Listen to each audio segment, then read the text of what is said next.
Hello, everyone, and welcome to Human Side Up. My name is Natasha. I am your host and the CEO of Clara. Today, I am joined by Meagan O'Nan, who is an award-winning speaker, storytelling coach, and founder of the Unify Experience. Meagan has dedicated her career to one of the most challenging and yet essential skills of our time, particularly now, which is turning conflict into connection and transforming our deepest differences into catalysts for growth through difficult conversations. Oh, she has so much to teach us.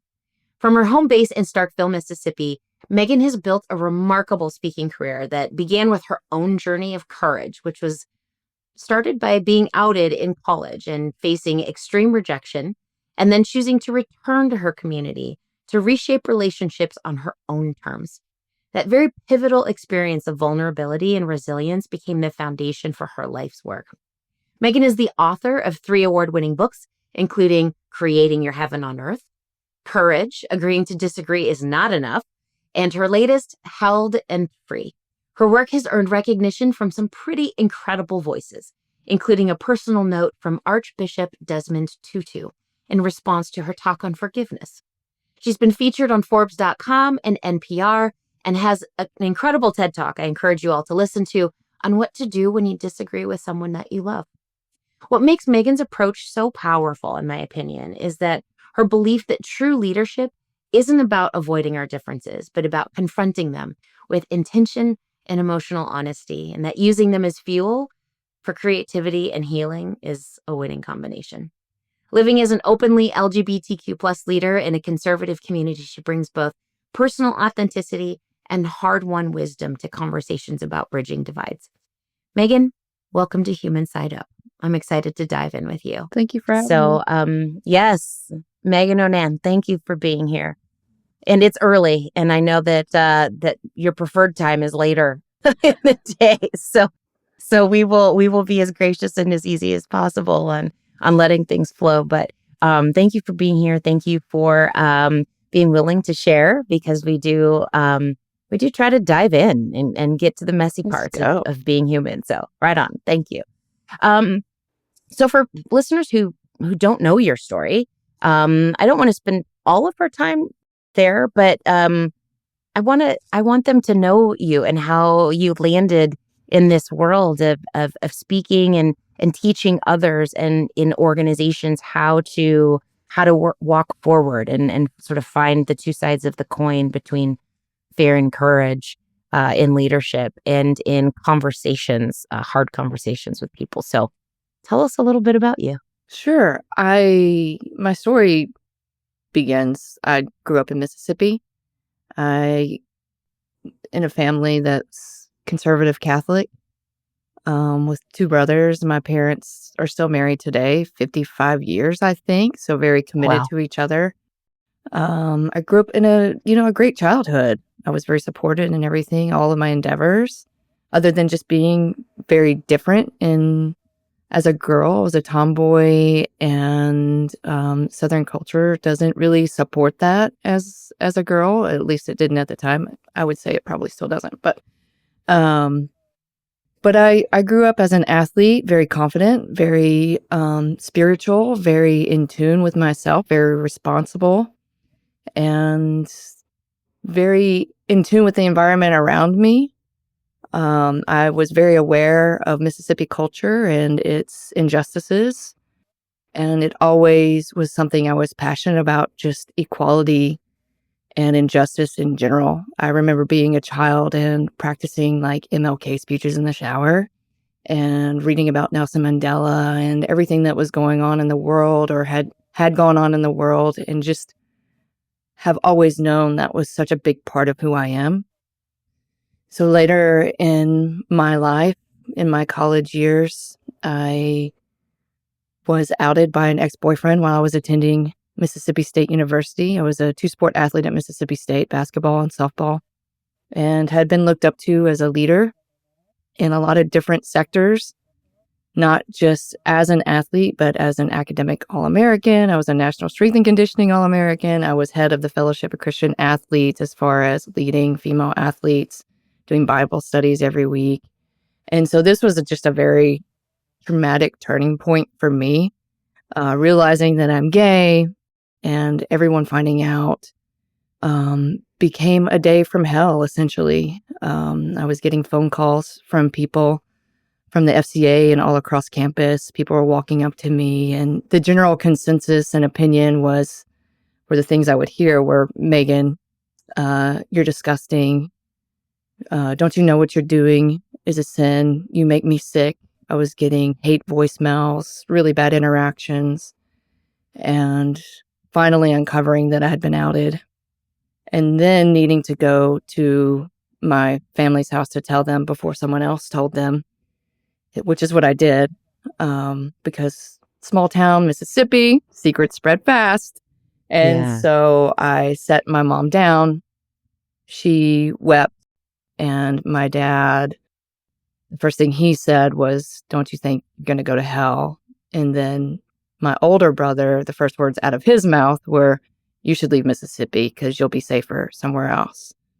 And to kind of tell you about, this was 20 years ago, 2004, 2005, what it was like then for gay people. I had a friend who was a little bit feminine. He was a guy, and he was beaten to death at a McDonald's just for looking gay, sounding gay. And so there was a lot of fear about safety, physical safety, and psychological safety. And my brother was aware of that, but I also think it was going to be easier for everybody if I just left. And so after I left my family's house, feeling unsupported, I then went to the mentor of mine who was the head of the Fellowship of Christian Athletes, hoping to get some kind of like, "It's going to be okay, Meagan, we're going to work through this," and got the opposite, quoting Bible verses and telling me I was going to go to hell if I continued in a homosexual lifestyle. So I really left that day being very aware that I was just a label to people, and it wasn't a good label in their mind, and that I was alone, and that I was going to have to find a way forward. And so that day was a huge turning point for the work that I do today in the world. I ended up leaving Mississippi about a year later. I was gone for about 6 years, and I ended up coming back in 2010, and I've been back here for 15 years, sharing my story and doing the work that I do in the world and helping people bridge the gap of human connection, and especially in the divisive world we find ourselves in right now. I feel like my work is more important than ever. And so that experience has propelled me into everything that I do today, and helping people connect and understand each other even when we don't agree. Thank you. I want to start there.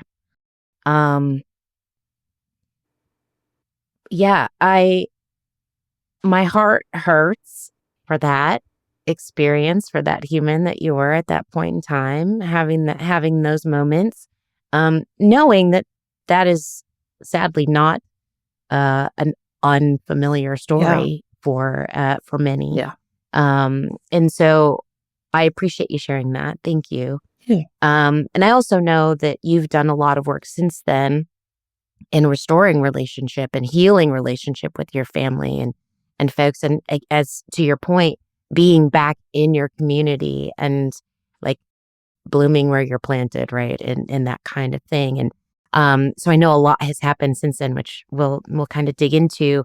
And I think it's really important that as we're having this conversation around hard conversations, having that context of it not being your choice, to have to sort of being thrown into having this conversation is, I think, really important too. And I just want to honor the fact that you took so much ownership in those moments, to take care for the people around you and try to protect them.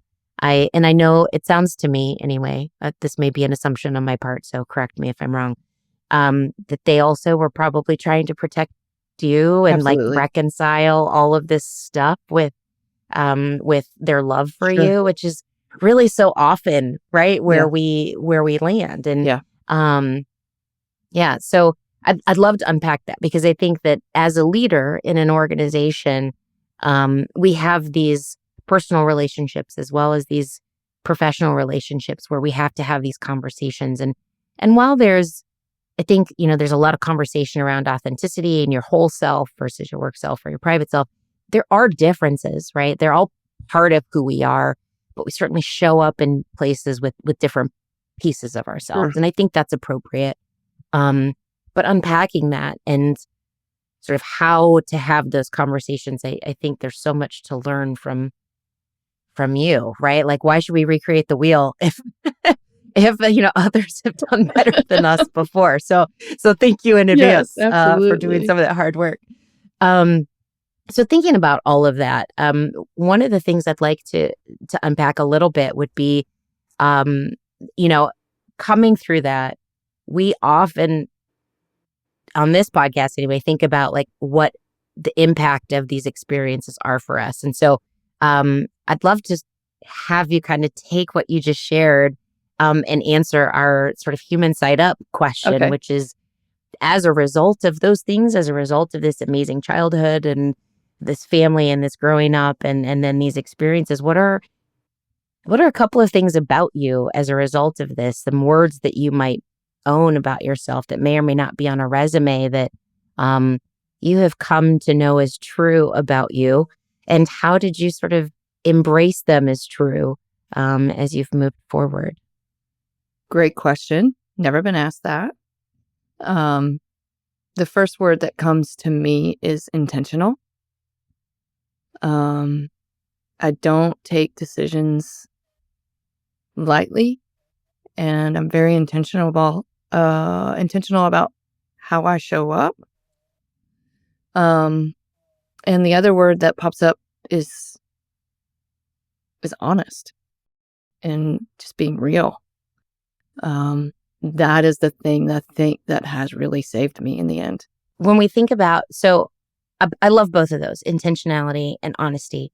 And I've been thinking a lot about those two things because I think that they don't have to go hand in hand, but I do think they best serve one another when they do.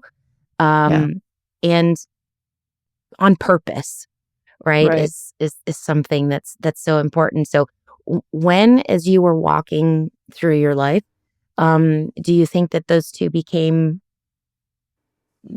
true for you, that you were like, okay, this is a thing I want to wrap my arms around and the way I want to be? I think they've always been who I am.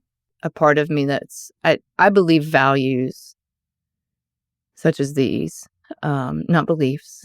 I like to make that distinction because they're two very different things. I believe values are a part of who we are when we come into the world, and that a part of our journey is uncovering those and staying true to those. And when we're aligned with those things that are really important to us in our life, and we use them to make decisions and how we show up in the world, then I think that's where we experience inner peace. And so for me, these have always been super important, which is why being in the closet was so painful. Not being honest about who I was. It was actually a huge gift that I was outed, because I don't know when I would have been honest about that, but I was definitely suffering. And just that whole uncovering and unraveling that experience is what really pushed me into these values and owning them and really using them to show up in what I do now, as a mom, as a wife, as a person who works with other people on human connection. So I think it's just a constant unraveling those core values that we have, that we come into the world with. It's just our journey to just keep honing in on them and being more true to them, no matter the setting that we're in. Yeah. I love that. It's a journey, right? It's constant evolution if we're doing it right. No doubt. Yeah. You think you're doing great, and then the next day you have a new challenge and you're like, oh. Oh yeah. Maybe not. Maybe not. Yes. And for me, I find that, the universe, like, I think I've nailed it. Like, oh, I've got that. Yeah. And then the universe is like, actually, let's practice that one again. Like, no doubt. Constantly being corrected. No doubt. Okay, let's talk a little bit about that word connection, because I think it means a lot of different things to a lot of people. And I would love for us to sort of ground in a definition of that for our conversation today so that we really know what you're talking about when you talk about connection in your work, because it's so pivotal and core to what you do and how you work with leaders and organizations for people to improve. So can you define that for me a little bit? Sure. So for me, human connection is going beyond the surface, beyond our fears, beyond our beliefs, and really getting to know each other for the values that we hold. I feel like all too often we focus on opinions and where someone stands politically or where someone stands on particular issues. And we forget that at the end of the day, we are all human beings and we're all experiencing the same fears and we all are wanting the same things out of life. And so when I talk about connection, I talk about that beyond surface level of seeing another person as a human being and not as the labels they present. Yeah. Hot plus one, completely agree with you. And what I'm trying to unravel and love to get your thoughts on is, that's a very personal thing, right? And so what I'd like to talk a little bit about with you is what portion of that, or where is business and or leadership responsible for something that feels so personal? Maybe I just put a period there, or the question mark there, like, without getting too far into it. So where is that line? Like, how much of that that very intimate, very personal sort of piece should business or leadership be responsible for? And maybe those are two different things. I don't know. I'd ask you. Well, when I think about leadership and I think about like working with managers or executives, the first thing that I really focus on is that person's presence. How are they showing up? Are they being true to themselves? And I think as leaders, we need to ask ourselves that. Are we aligned? Are we showing up with an open presence and a sense of acceptance for our teams? And that's really the thing and the catalyst that sets the space up for people to be who they are in their values. And I don't think if a leader is really showing up with presence and intentionality and being an example, a true example to their team, then I think it's a much easier feat to have those doors open and those conversations happen naturally. But if not, some things that leaders can do is to create a space for those conversations to happen, to be intentional about having time in the schedule for teams to sit and talk about life. And it doesn't have to be for long. It doesn't have to be, every week, but just knowing that that's an important part of the culture, that people are seen and heard for who they are. Just creating the space for that sometimes is enough. But when we're having those, if we go to that next level and we're having those conversations, realizing that we don't have to talk about our beliefs. We don't have to talk about our opinions. We just have to talk about who we are beneath the surface, and recognizing that our fears and our values are so similar, and that's where we can truly connect as human beings and not have to go into our stories and full vulnerabilities and still be very aligned and true to who we are in the workplace. Yeah, I think that's really smart, because there is that space, right? That gray space between like how I show up and how I do work versus and that's a different ecosystem of humans that I'm engaged with, right? Like at home or in my personal life, I've selected the people by and large who are in my world, right? There may be some exceptions. Whereas at work, we don't have that opportunity to maybe make those selections as much. And so I think just the value, right? And it still sometimes surprises me that we have to, and I think it happens less and less, but it still surprises me sometimes that we still have to make the business case for inclusion in leadership. Whereas I think, the numbers show us, right? Like if we're just being really practical about the thing, like businesses who are more inclusive and organizations who are more diverse and more accepting of people's backgrounds and experience and create a more psychologically safe place for people to be, perform better, right? Absolutely. So, but yet we still sometimes have to have that conversation about like making the case. I'd be curious to get really practical about how we can do that. Like, what are some of the maybe mistakes we see organizations make in attempting to do this? Or what are some of the things that we see that you've seen be really successful in helping organizations sort of take some steps toward being more inclusive and more connected with their teams? What I've seen over the years is, this growing DEI space where now we have, I don't know if this is going to be a popular opinion, but where we have all of these subgroups forming. So you have your LGBTQ group, you have a women's group, and it's great. Representation absolutely matters. It's mattered in my life. But I think what has happened over the years is they've become these very safe silos for people to then start to see their coworkers as a separate part of the organization, not meaning to, obviously, because I think we all want that inclusive feeling, but it's our instinct as human beings to be drawn to groups that are like-minded because we feel safe there. And so sometimes I feel like having all of these subgroups can really harm an organization who's trying really hard to be inclusive because there's just too much separation happening. And I've seen it time and time again with big organizations that have really tried. Sometimes it just doesn't really work all that well.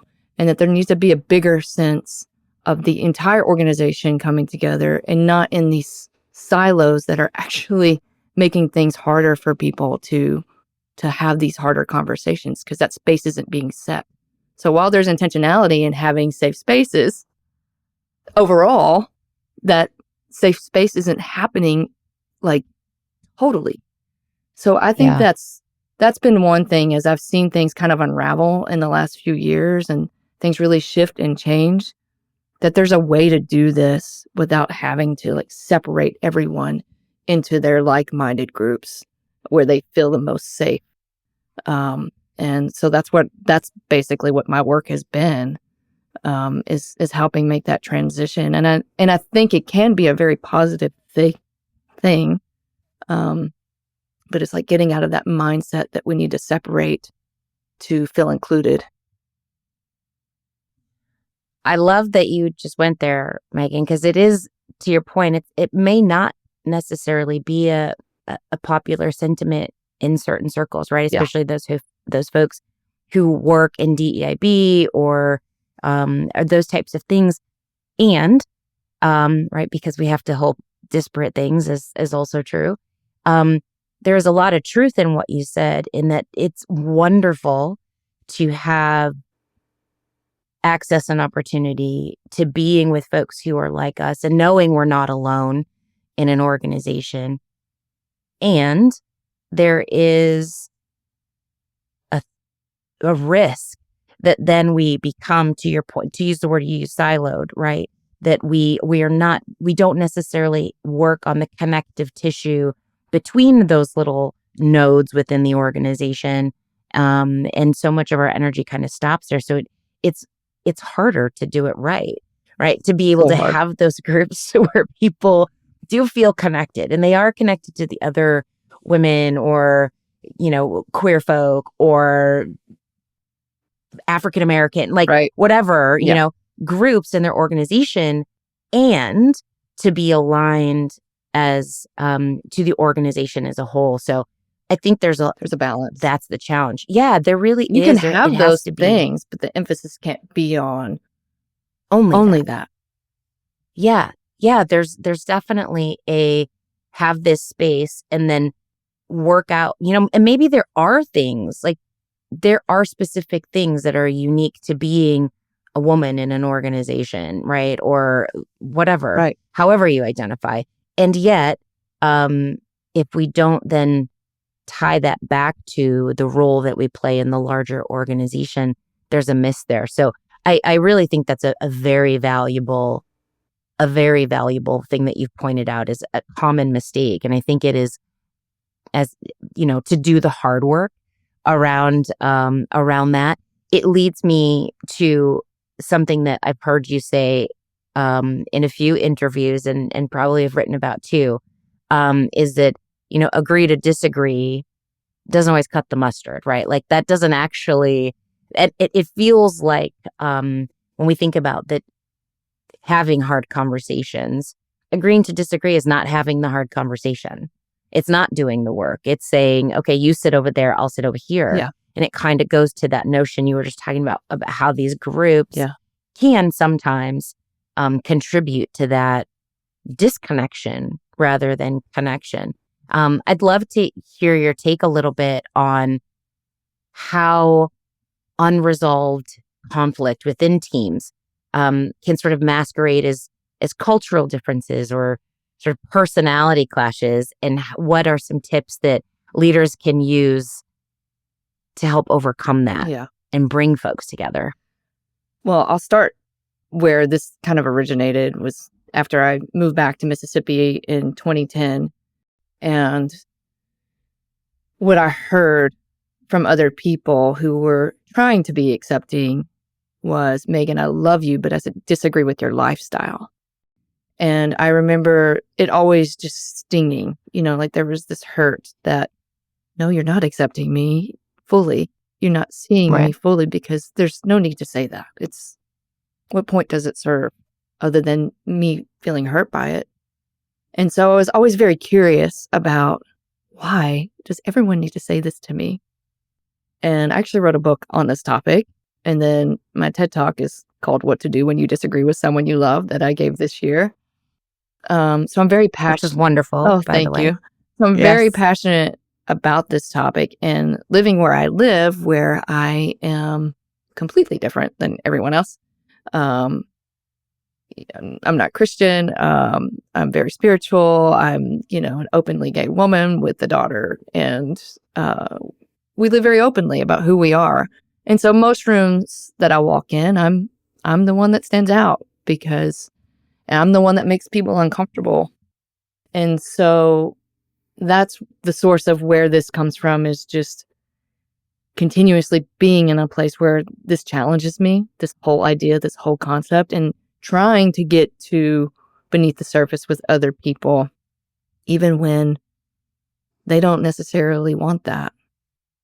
And so these are learnings that I've had in the last 15 years of being back here, and just being very passionate about figuring it out, like finding a way through, and trying to really connect with people so that I can still see them, and maybe it'll open a crack so they can see me too.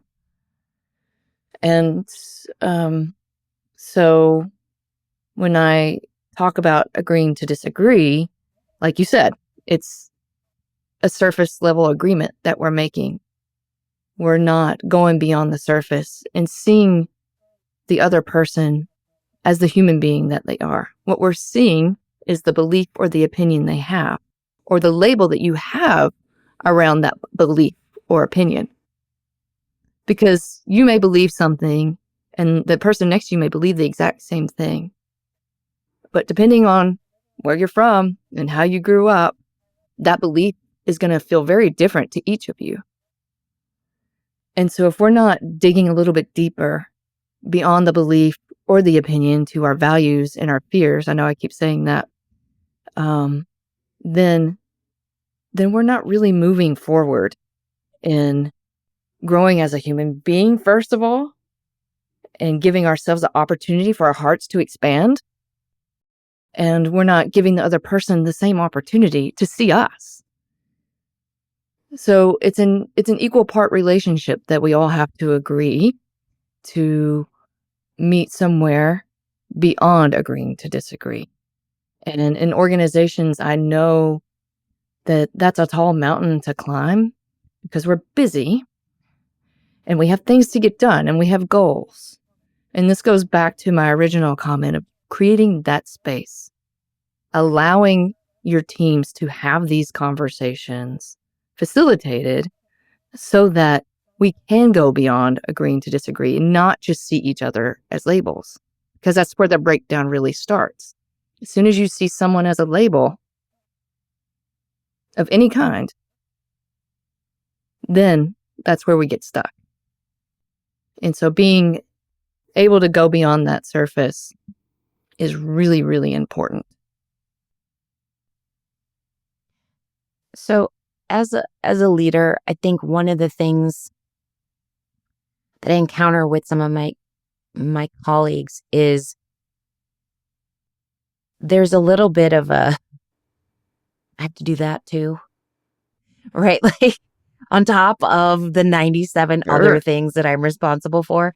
So if we were going to be really practical for someone who is feeling a little bit like, I know this is important and I want to do it, how do we get them past I want to, right? Like I want to lose 5 more pounds or I want to run a marathon is one thing. How do we get past the I want to knowing how? Are there maybe 2 or 3 things that you've seen be successful in like a practical, this is one way that you can do that without having to feel like you have to upend the entire leadership cart and start all over. Right. Like, what are some really practical things that a person could start to implement to begin making some really pivotal changes right away? One thing is to just set it as a ground rule from the very get-go. Like, this is who we are as a culture. Make it very known to your team members that this is who we are and this is what we stand for and this is really important to us. And this is how we're going to function. Automatically, that makes people feel a little bit safer. And it sets the tone for what, and I think most organizations are pretty good about this. But being very clear about that, and not just once when you're hired, like continue to make it clear that this is what we stand for and this is who we are. So you'll go through your training. Most people go through their training. They understand inclusivity, DEI is really important. But once you get into the organization and you start dealing with people who are so different than you don't know how to function.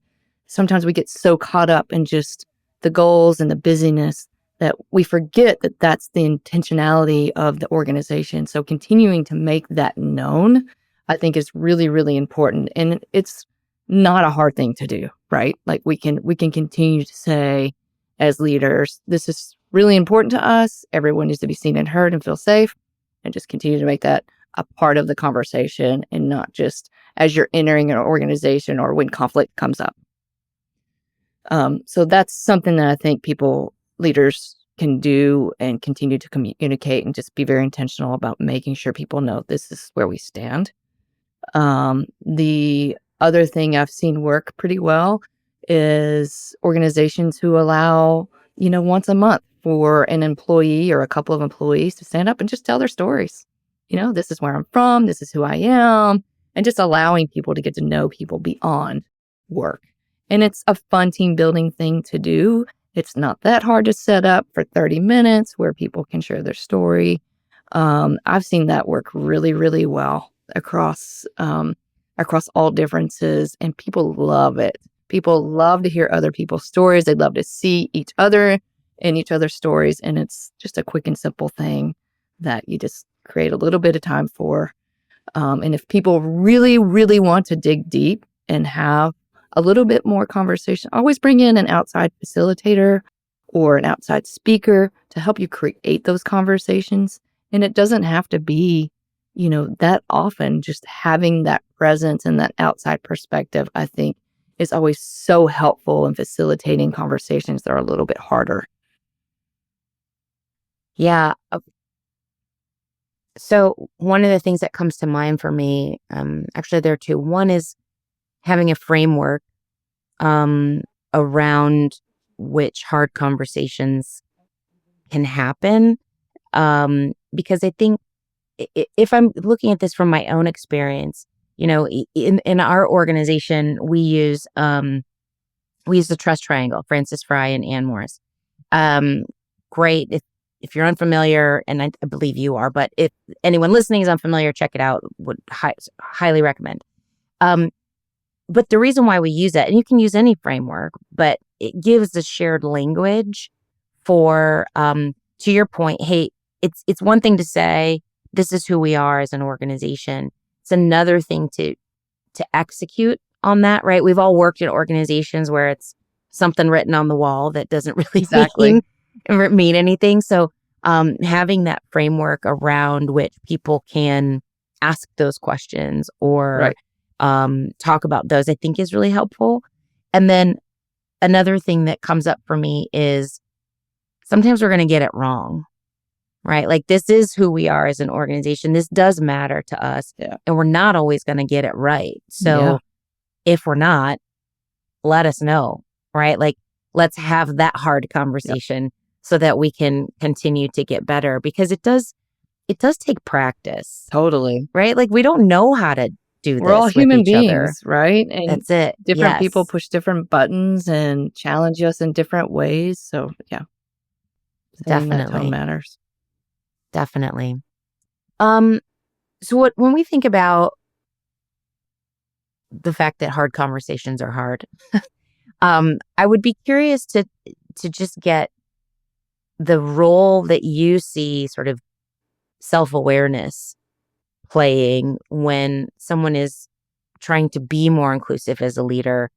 And then how do you, in your work, help leaders begin to walk that path, right? Of being more self-aware around how they show up? Are there ways that, if someone is not particularly self-aware as by nature, how do they begin to develop or exercise that muscle so that they can be more responsive and more present and more inclusive as a leader?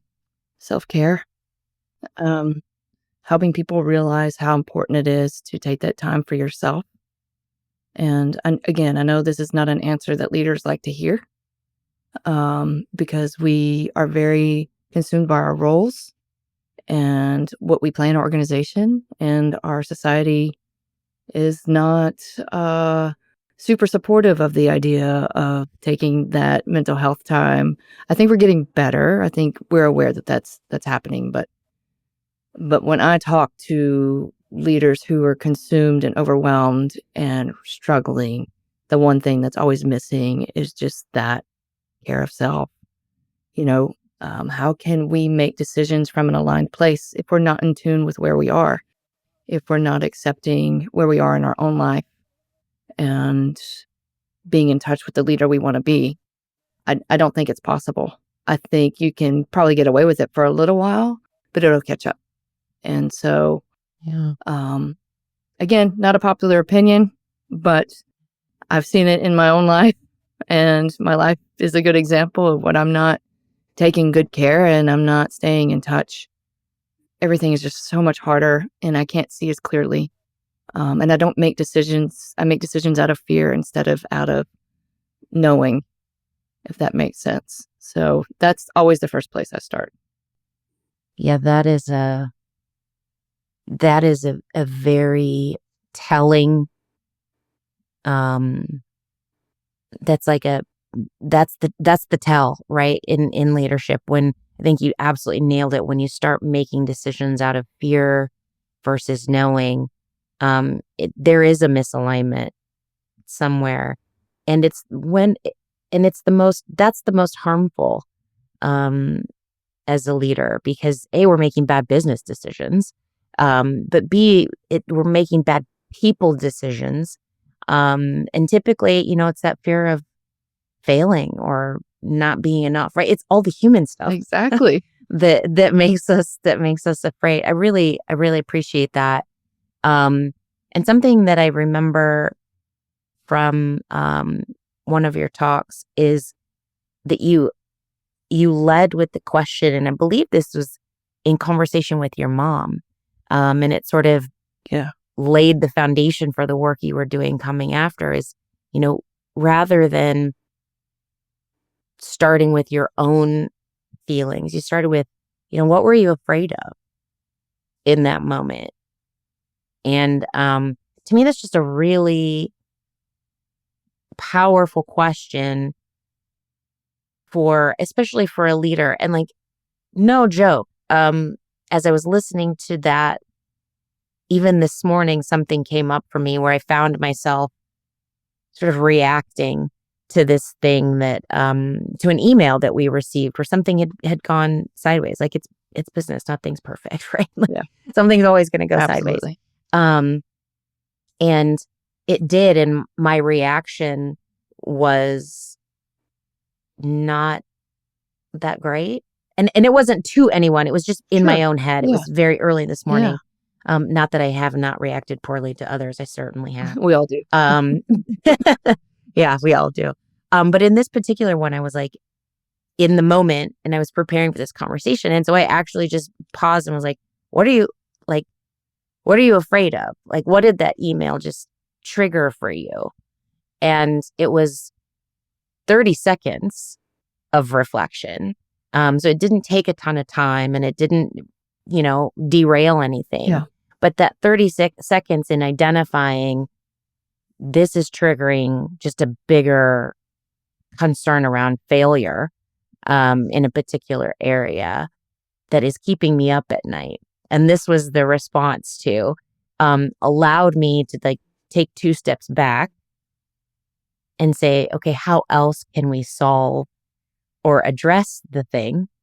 And I bring that example up because when you talk about self-care, I think that as leaders, we often think that means I need to take a vacation or I need to get a therapist or I need, all these things that feel like big commitments. But the reality is like, it can literally be as simple as a 30-second moment of reflection and allowing myself to feel the feeling and then identify what it is rather than just having it and shoving it down or trying to stop it from coursing its way through my body, which is biology. It's going to do that anyway, right? It's just going to come out my ear instead of coming out somewhere else. So I really appreciate that. And I think it doesn't have to be a bubble bath once a week, right? If that's your jam, it can be something as small as just 30 seconds to take a breath. Yep. Yes. Taking that moment and acknowledging that we are either operating. I'm really glad you brought this up because it is very practical. Just taking that moment to acknowledge where we are and that most of the time we're operating from fear of not being seen or failing or being rejected or, anytime we're triggered, there's a fear popping up from a past experience or a trauma. And if you do like you did and just take that 30 seconds and say, this is really what the fear is about, then you can start rerouting and looking for other solutions. So we're either operating from fear or we're operating from our values. And which one do you want to operate from? And so I agree, taking that moment to get back in touch with what's really important can go a really long way. Because we don't take the time to say, like, this really sucks, and I hate that this happened and it's bringing up this fear in me, but we gotta go another way. Yeah. Well, I love that you added the second part because sometimes we do the moment of like, this really sucks, but we don't unpack it, right? Like we don't say, it sucks for this reason, right? Or like, I'm feeling this way about the thing. Yeah. And I think that's the important second step that your work sort of pushes us to do is to identify that. And we're not great at that. We're not great at identifying what our feelings are or articulating them, labeling them even, right? Yeah. This is a good place for labels. So I'm curious, I would love to get your take on, there's this difference between doing better, right, and repairing harm. And I'd love to spend just a couple of minutes talking about this, because there are often organizations that are wanting to do better, right? A leader is wanting to do better.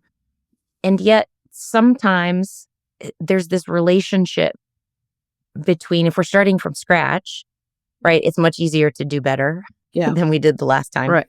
But if we're in an organization or we've been a leader for a while and we haven't done it well, how do you... There's a real risk and a lot of fear around sort of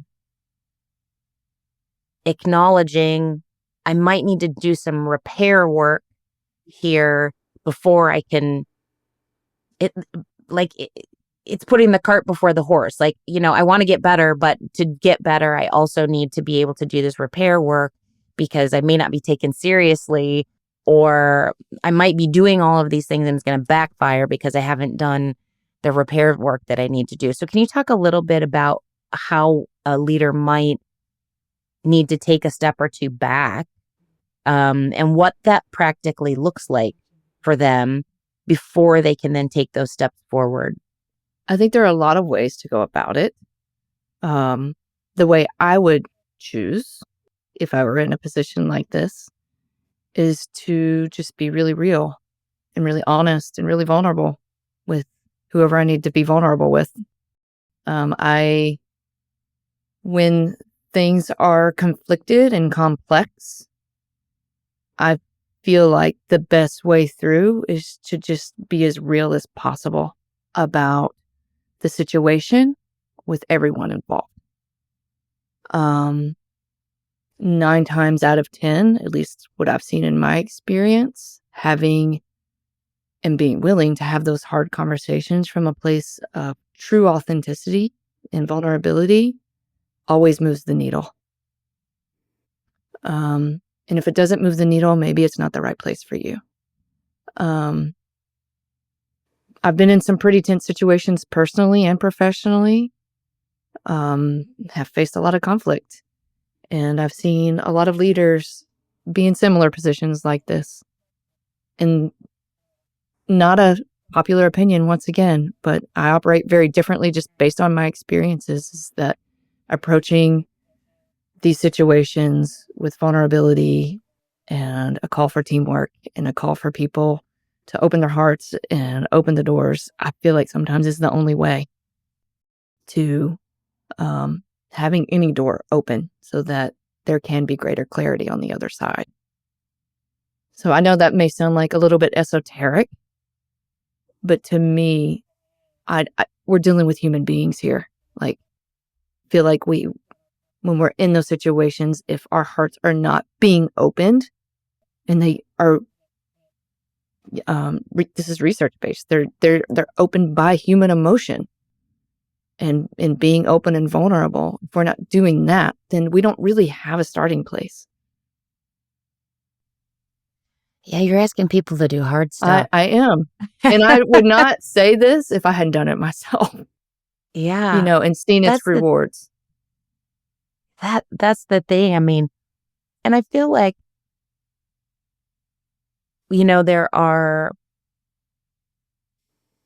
there's so much happening. And again, I kind of go back to that.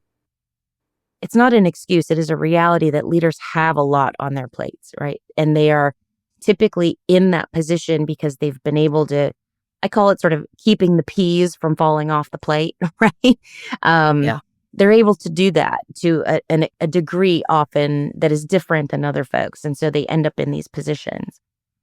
And the challenge that comes with that, it's a strength and a challenge, like most things. They have two sides. Is that you prioritize things, right? And you try and strive for efficiency so that you can do as many of the things as possible, as well as possible, to drive outcomes while keeping all the peas on the plate. Right.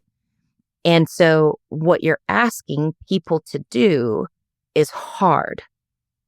Yes. And it isn't on the front end, it isn't efficient, right? It's like completely inefficient in some regards to start. But the reality is that on the back side of it, the outcomes are so much better. Yeah.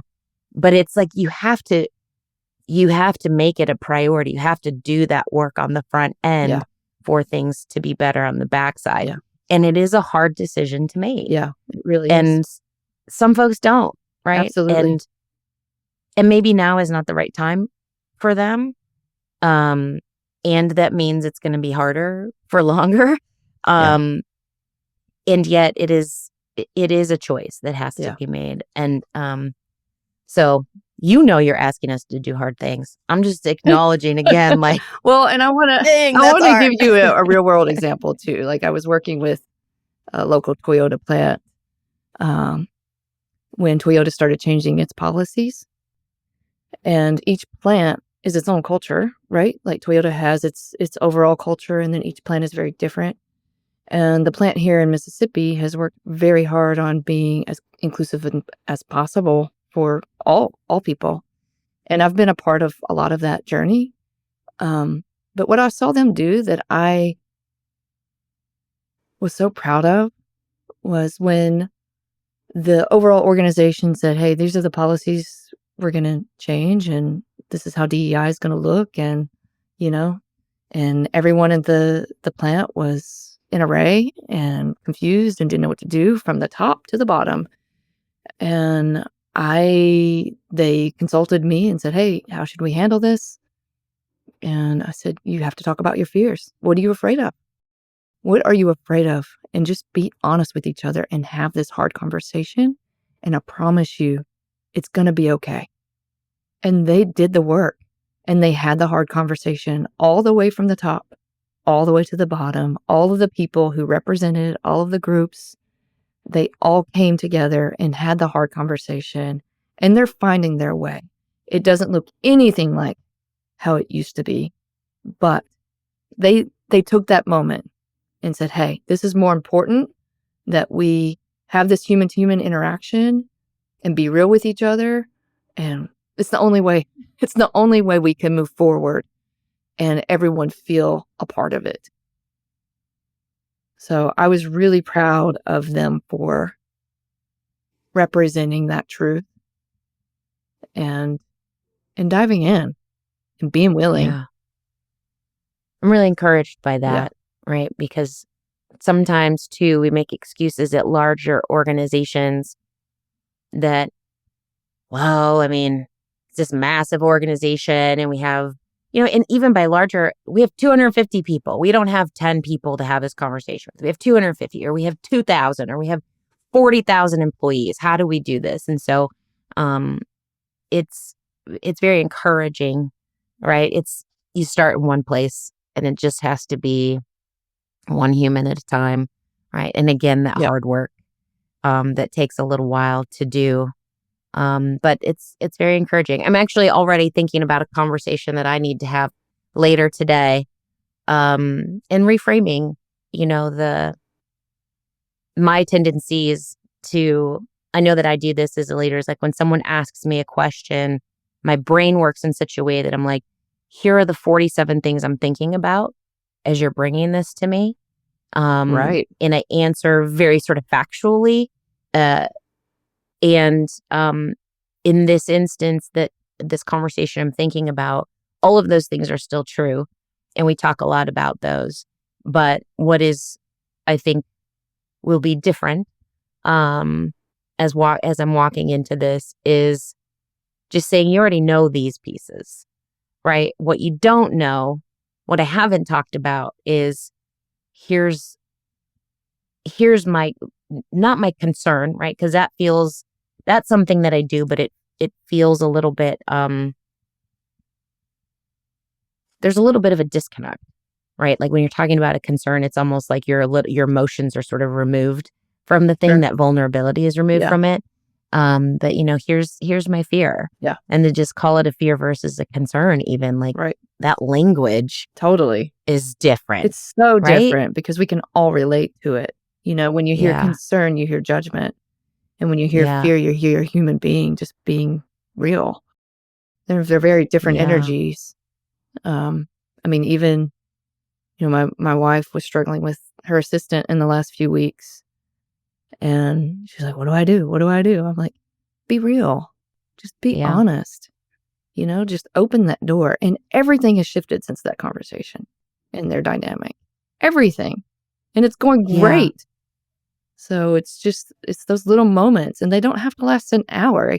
It can be so fast. Just Yeah. change the energy. Make it I've got a friend in the HR field. His name is Paul, and his slogan is human beings first.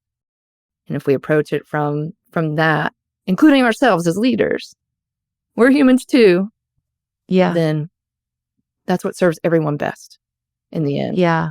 And the other Yes. person may not rise to the occasion, and that's okay. At least you've set the stage. Not everyone's going That's to it. fit into that culture, and that's okay. Yes. Yeah. I mean, it's something small. I don't even know if you even noticed it, but like just it didn't occur to me that using the word concern conveys judgment. Like,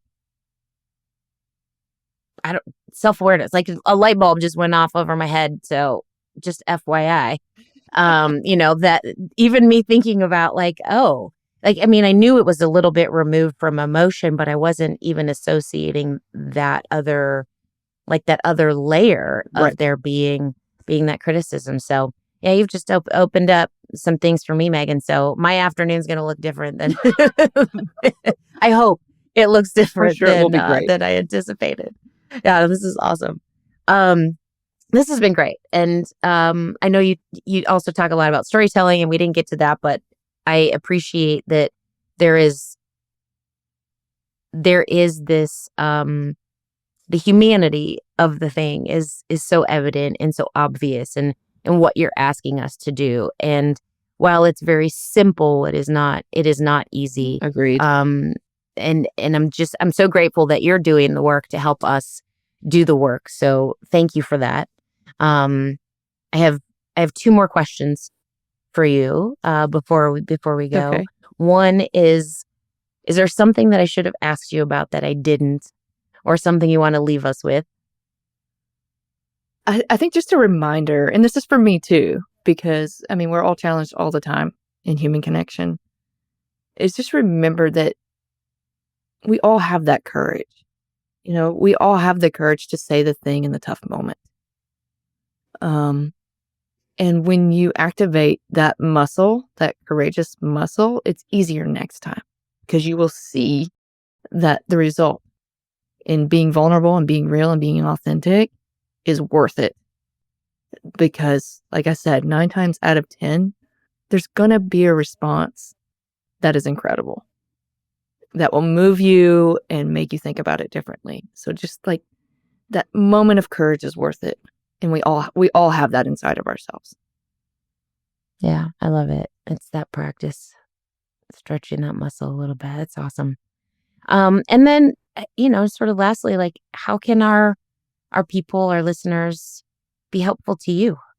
You've been very helpful to us, so how can we be helpful back? Watch my TED Talk. Yeah. Okay, great. YouTube. What to do when you disagree with someone you love.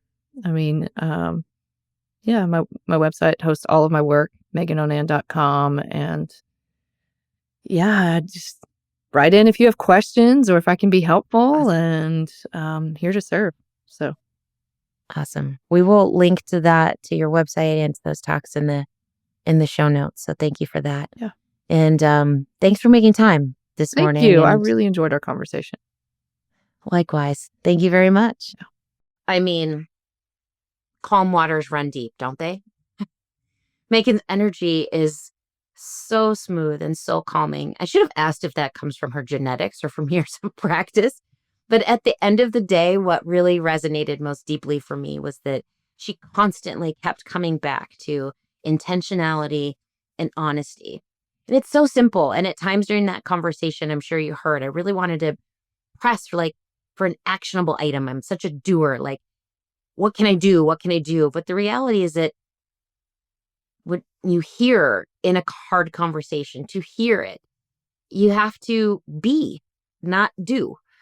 When you choose to be an intentional and honest person in a hard conversation, well, that makes all the difference. So thank you, Meagan. If you're interested in connecting with her, please check the show notes. We'll have her contact information below. I'd love for you to support what she's doing and to reach out to her if you have any questions or would like to talk with her.